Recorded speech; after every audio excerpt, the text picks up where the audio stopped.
Oh, I look kind of fat. Not good. Whoa. Okay, stop. wait. Me too. Okay. So it's March, you've taken your college auditions, you're starting to hear back from some, and soon you're gonna have to choose which college to go to. And I brought in one of my first teachers from Interlochen, Keith Aleo. So he was really my first big inspiration in percussion and music. He is awesome. He told me about what orchestras are like, what auditions are like, and how to practice. I studied with him in high school at Interlochen. He also teaches at the summer camp at Interlochen. He also does the New World Symphony auditions, which is a very high-level organization that brings in fellows who are usually after college and just on the cusp of getting a job. He sits in on those auditions and he helps them choose the very best players. He really sees students from the very beginning until the very end of their sort of development and the journey from high school through nearly getting a job. He was in town with his Interlochen students in New York, so I brought him here to my apartment, to the Auditionhacker Studios, and he has some advice for you about where you should go to college. Keith Aleo, thank you for being here. It's good to be here, Rob. You see a lot of high school students. You are the teacher at Interlochen Arts Academy, and then you do the New World auditions, so you see what people are like after college. How should orchestra track percussionists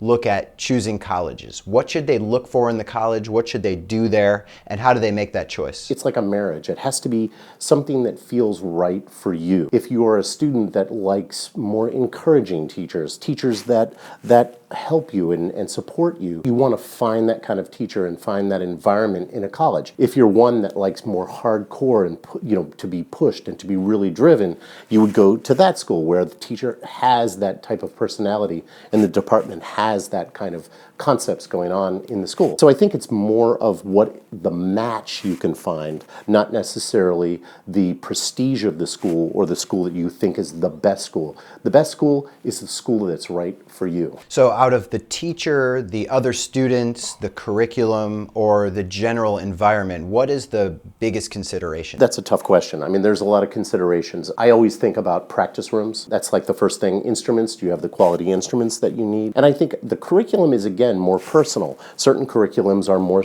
geared toward orchestral playing excerpts. Other curriculums are developing a more general percussionist. I recommend for my own students curriculums that create an environment of general percussion, learning how to play the instruments, and then adding to that on the top the excerpts and the orchestral repertoire. If you're trying to be in an orchestra, then shouldn't you only play orchestra excerpts and you only practice Porgy and Bess and Lieutenant Kiji? What would be the benefit of getting a well-rounded education? I think there was a time when the repertoire was limited for percussion. When you get in a symphony orchestra, you're not only going to play Porgy and Bess and Scheherazade. You're going to get handed a piece by Christopher Rouse or a contemporary piece where you actually have to have significant marimba chops.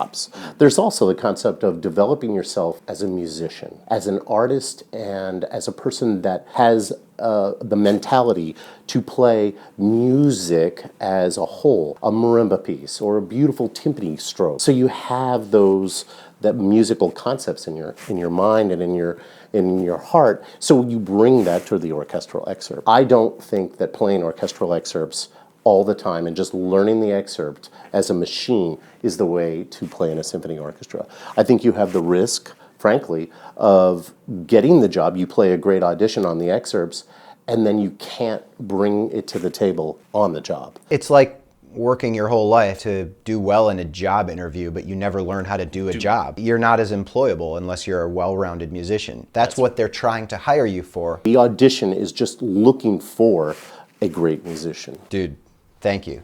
Thank you very much. Thank you, Rob. I hope that helps. So talk to me. Tell me in the comments, what are your considerations right now for choosing college? Did Keith change your mind about anything? Do you have a new perspective on what direction you're planning on going in terms of choosing your college? Make sure to subscribe to the channel and give me a thumbs up if you liked the video. I'm going to come back every week with a new topic that I obsess over that hopefully helps you along your musical journey. All right, see you in the next video.